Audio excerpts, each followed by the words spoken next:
CCTV দিয়া আমরা যেমন আমাদের দূর থেকে অনেক কিছু দেখতে পারি, তো এই সংস্থাটা এরকম প্রত্যেকের দেশে রাখতো। তো ইরান যেটা করতো সেটা হচ্ছে গোপনে, আর যেটা হচ্ছে প্রকাশ্যে যেটা করার এটা হচ্ছে এই যে আপনার ইউরেনিয়াম সমৃদ্ধ বাংলাদেশে আছে না রূপপুর পাওয়ার প্ল্যান্ট, যেটা হচ্ছে আণবিক যে ইয়া হয়েছে।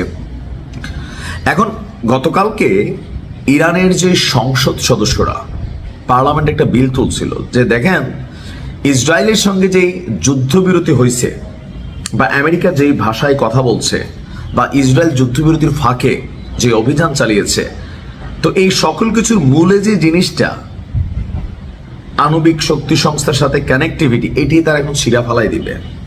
মানে আমরা এই শক্তি সংস্থার মধ্যে সদস্য হিসাবে থাকবোই না। কম বেশি তো নজরদারি হচ্ছিল আমেরিকার, তো এখন এটা কি হচ্ছে, হিতে বিপরীত হচ্ছে। ইরানের নূর নিউজ বলছে দেশটির পার্লামেন্ট জাতিসংঘের পারমাণবিক পর্যবেক্ষণ সংস্থা